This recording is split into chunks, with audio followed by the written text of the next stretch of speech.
नमस्कार। आरोग्य naturopathy village करसिंधु Safidon Haryana में आपका स्वागत है। मेरे साथ हैं हमारे आरोग्य की डॉक्टर डॉक्टर प्रियांजलि। काफ़ी समय, क्योंकि जनवरी काफ़ी ठंड रहती है और उसी वजह से ऑलमोस्ट सारे ही प्राकृतिक चिकित्सा के जो केंद्र हैं वो एटलीस्ट 1 से 2 महीने के लिए बंद हो जाते हैं। तो जनवरी के शीतकालीन अवकाश के बाद फरवरी से में अब हमने फिर दोबारा से आरोग्य को शुरू किया है। तो आज बात करेंगे हम अपने डॉक्टर साहब से नेचुरोपैथी के लिए, और सर्दी के बाद नेचुरोपैथी प्राकृतिक चिकित्सा क्यों ज़रूरी हो जाती है ये जानने का प्रयास करेंगे डॉक्टर प्रियांजलि से। नमस्कार डॉक्टर साहब। नमस्कार सर। नमस्कार दर्शकों, मैं डॉक्टर प्रियांजलि, आरोग्य नेचुरोपैथी विलेज करसिंधु हरियाणा से। तो आज हम जानेंगे कि जैसे हम सर्दियों में ठंड की जो क्रिया है वो बढ़ गई थी, हमारा बॉडी टेम्परेचर बहुत ही ज़्यादा हाई हो गया था। टेम्परेचर एनवायरनमेंट जो है बहुत ठंडा हो गया था, जिसकी वजह से हम बाहर नहीं निकल पाते थे, एनवायरनमेंट में ज़्यादा घुल मिल नहीं पाते थे। हम अपने रूम में, अपने कमरे में कोजी हो गए थे, जिससे कि हम प्रकृति से दूर हो गए थे। और अब जो है सर्द सर्द से हम वसंत ऋतु में आ रहे हैं, जिसमें कि हमारा जो है वेदर चेंज हो रहा है। इसमें हमारी बॉडी टेम्परेचर चेंज हो रही है, हमारा इन्वायरमेंट चेंज हो रहा है, जिससे कि हम जो वसंत ऋतु होता है ये सबसे बेस्ट ऋतु होता है सर नेचुरोपैथी थेरेपीज लेने के लिए, प्राकृतिक चिकित्सा के लिए।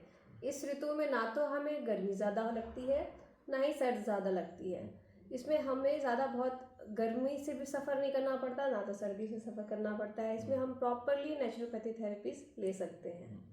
डॉक्टर साहब, हमारे दर्शक ये जानना चाहेंगे कि सर्दी में वैसे माना जाता है कि भाई सर्दी में लोग बीमार कम होते हैं, और सर्दी के तुरंत बाद जब मौसम चेंज होता है तो उसमें प्राकृतिक चिकित्सा क्या रोल अदा करती है, जिससे कि हम इस आने वाले मौसम को अब हमारा शरीर जो है वो ऑब्जर्व कर सके। जैसे कि हम जानते हैं सर्दियों में हम अपने रूम में बंद रहते हैं, हम एक स्पेसिफिक हमारा टाइम होता है, इस टाइम पे हम यही कार्य करते हैं, ज़्यादा चीज़ों से इंटरेक्ट नहीं करते। बट जैसे ही वेदर चेंज होता है, जैसे सर्दियों से हम धीरे धीरे गर्मी के मौसम में आते हैं, तो हमारी बॉडी को समय लगता है उस मौसम को और इस इन्वायरमेंट को अडाप्ट करने में। इसलिए हमें बीमारियां ज़्यादा होती हैं, हमें बार बार एलर्जी हो जाता है, पित्त की समस्या बढ़ती है, कफ जो हमारा जो है सर्दियों में जो कफ हमारा जम जाता है वो कफ पिघलना स्टार्ट होता है, जैसे ही ठंड से गर्मी का मौसम आता है उसमें। इससे हम बीमारी ज़्यादा से ज़्यादा हमें बीमारियां लगती हैं। इसलिए हमें नेचुरोपैथी थेरेपीज लेनी चाहिए, जिससे कि हम बीमारियां होने से ही बचें, बीमारियां हमें हो ही ना। तो डॉक्टर साहब, आपका कहना ये है कि जैसे ही मौसम चेंज हो रहा है तो बॉडी का इम्यूनिटी लेवल जो है वो कहीं ना कहीं डिस्टर्ब होगा, और उसके लिए प्राकृतिक चिकित्सा से बढ़िया विकल्प कोई भी नहीं है। बिल्कुल। तो हम नेचुरली अपनी बॉडी को डिटॉक्स करें, प्रिपेयर करें, अपने जो हमारा नया वेदर हो रहा है उसके लिए अपनी बॉडी को पहले ही तैयार कर लें, हम अपने शरीर को। हमारे दर्शक, जो नए दर्शक हैं, वो ये भी जानना चाहेंगे कि डिटॉक्सिफिकेशन प्राकृतिक चिकित्सा में क्या होती है। इसको सरल भाषा में आप हमारे दर्शकों को समझाएं। डिटॉक्सिफिकेशन मतलब हम जो भी हमारी बॉडी में हम कुछ भी खा रहे हैं, या हमारे थॉट्स मेंटली, स्पिरिचुअली और इमोशनली, हर तरीके, तीनों तरीके से हम डिटॉक्सिफिकेशन करते हैं हम नेचुरोपैथी थेरेपीज में। मेंटली कैसे, जैसे हम किसी भी प्रकार के थॉट्स हो गए हमारे, हमेशा हमारे दिमाग में कुछ ना कुछ चीज़ें चलती ही रहती हैं कि हमें ये करना है, हमने आज इतना अचीव कर लिया, इससे ज़्यादा अचीव करना है। तो उस मेंटल रिलैक्सेशन होता है हमारा। फिजिकली हम बॉडी को डिटॉक्स करते हैं एनिमा के थ्रू, थेरेपीज के थ्रू। हर चीज़ जो है, हमें बॉडी के अंदर कुछ एक्यूमुलेट हो रहा है, हमारी गंदगी जो इकट्ठा हो रही है उसको हम फिजिकली भी डिटॉक्स करते हैं। इमोशनली, जैसे हम यहाँ पे कैरियोके का सेशन सर करवाते हैं, उससे हम इमोशनली भी हील होते हैं। हम तीनों तरीके मेडिटेशन से, के द्वारा भी। मेडिटेशन भी होता है साथ में, और भी चीज़ें होती हैं, जिससे कि हम तीनों तरीके से बॉडी को अपनी पूरी प्रिपेयर करते हैं और डिटॉक्स करते हैं। अभी जो हम देख रहे थे कि प्राकृतिक चिकित्सा में जो सबसे अच्छी बात ये है कि दवा मुक्त उपचार है। एक तो किसी तरह की दवाई का यहाँ उपयोग नहीं है, इसलिए उसके कुछ साइड इफ़ेक्ट्स भी हमारे किसी भी पेशेंट के ऊपर नहीं आएंगे। दूसरा, हमारे दर्शक ये भी जानना चाहेंगे कि भी कितने दिन का एटलीस्ट एक मिनिमम प्रोग्राम हमारे लोगों को लेना चाहिए डिटॉक्सिफिकेशन के लिए, और साथ में अगर कोई हेल्थ इश्यूज है तो फिर कितने दिन का होना चाहिए। ठीक है सर, अगर नेचुरोपैथी में मेन हमारा जो प्रिंसिपल है, हम सबसे पहला प्रिंसिपल ही हमारा नेचुरोपैथी में कि बॉडी हील्स इटसेल्फ, हम बॉडी अपने आप को हील कर सकती है। तो अगर हमारी बॉडी में कोई बीमारी नहीं है, कोई परेशानी नहीं है, बस डिटॉक्सिफिकेशन करवाना है, तो एटलीस्ट 5 to 7 डेज हमें डिटॉक्सिफिकेशन का समय देना चाहिए। 3 दिन तो हमारी बॉडी प्रिपेयर होने में लगती है कि हमारे बॉडी में कुछ डिफरेंट चीज़ें होती है, जैसे कि एनीमा हो गया, जल नीति कुंज षटक्रिया हो रहा है, योगा हो रहा है, डाइट चेंज हो रहा है, तो 3 दिन तो हमारी बॉडी प्रिपेयर होने में लगती है। तो एटलीस्ट 5 to 7 डेज डिटॉक्सिफिकेशन के लिए। और बीमारी जिसके जैसे बीमारियां हैं, जितना समय पुराना, जितनी पुरानी बीमारी है, कितना क्रॉनिक डिजीज़ है, कितना एक्यूट डिजीज़ है, उसके अकॉर्डिंग लाइक एटलीस्ट 10 डेज तो हमें देना ही देना चाहिए नेचुरोपैथी थेरेपीज के लिए। डॉक्टर साहब, क्या प्राकृतिक चिकित्सा वजन को घटा और बढ़ा भी सकती है? क्योंकि बहुत से दर्शक ये भी जानना चाहते हैं कि क्या प्राकृतिक चिकित्सा के द्वारा हम वजन को कम या ज़्यादा कर सकते हैं? बिल्कुल सर, हमने यहाँ भी किया है, अपने आरोग्य नेचुरोपैथी में भी वजन हमने कम किया है। एटलीस्ट आपको पूरा डेडिकेशन देना चाहिए अपनी बॉडी के लिए कि हाँ, हमने जो भी थेरेपीज ले रहे हैं, हमारी बॉडी पे वो चीज़ें इफेक्ट कितना जल्दी कर रही हैं। रिजल्ट तो डेफिनेटली मिलता है, आपको वेट गेन करना हो या वेट लूज करना हो, दोनों चीज़ों में आपको रिजल्ट डेफिनेटली मिलेगा।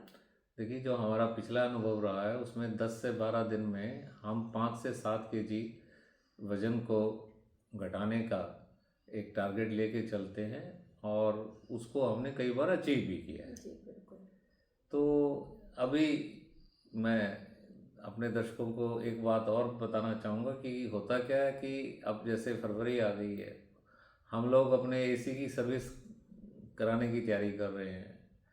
उसके साथ साथ गाड़ियों की सर्विस भी हम एक पर्टिकुलर किलोमीटर्स के बाद करा रहे हैं, और जहाँ हमारे शरीर की बात आ रही है वहाँ अभी हम ये इंतजार कर रहे हैं कि अभी तो हम ठीक हैं, जब बीमार होंगे तो जब कहीं ना कहीं प्राकृतिक चिकित्सा में या एलोपैथी में चले जाएंगे। तो डॉक्टर साहब, आपके हिसाब से क्या होना चाहिए? हमें बीमार होने का इंतजार करना चाहिए या बीमार ना होने के लिए पहले से ही अपनी तैयारी करें?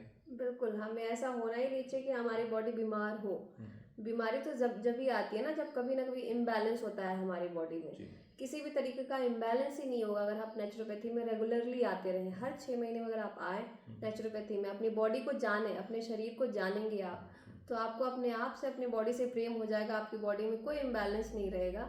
तो ज़रूरी नहीं बीमारी आएगी ही नहीं, तो बीमारी की लड़ने की कोई ज़रूरत ही नहीं है आपको। इसको मैं और एक सरल भाषा में बताता हूँ कि जैसे अगर कोई बीमारी को मैं एक दुश्मन का नाम दूं, तो बॉर्डर पर दुश्मन की इंक्रोचमेंट होने को रोकने के लिए सेना, आर्मी की डिप्लॉयमेंट पहले से की जाती है, ना कि वो जो बॉर्डर के अंदर आ जाए उसके बाद हम आर्मी को भेजें और वो उसको कंट्रोल करे। तो अब आज हमारे आरोग्य नेचुरोपैथी विलेज की तरफ से डॉक्टर साहब, आप हमारे दर्शकों को क्या संदेश देना चाहेंगे कि फरवरी में वो कैसे प्लान करें? जैसे आप हमें समझ में आ रहा है कि अब ठंडियाँ ख़त्म हो गई हैं और धीरे धीरे ग्रीष्म ऋतु और होली का मौसम आ रहा है, हमारे वेदर चेंज हो रहा है, तो हम प्रिपेयर करेंगे अपनी बॉडी को, जो आने वाला वेदर है उससे कैसे हमारे शरीर लड़े। तो उससे डिटॉक्सिफिकेशन ज़रूरी है हमारी बॉडी के लिए, प्रॉपर डिटॉक्सिफिकेशन और प्रिपेयर हो जाए हमारी बॉडी, इम्यूनिटी इन्हेंस हो जाए हमारी बॉडी की, कि हमें किसी भी प्रकार की कोई एलर्जी, पेट की समस्या, पित्त का बढ़ा हुआ, कफ का बढ़ा हुआ, ये सारी समस्याएं दूर हैं हमारे शरीर से। इसलिए डिटॉक्सिफिकेशन नेचुरोपैथी आवश्यक है हमारी बॉडी के लिए। ठीक है डॉक्टर साहब, आज आप हमारे दर्शकों को आपने बहुत अच्छी बात बताई कि मौसम की अगर चेंज हो रहा है तो हमें उसके लिए क्या ज़रूरी कदम उठाने चाहिए।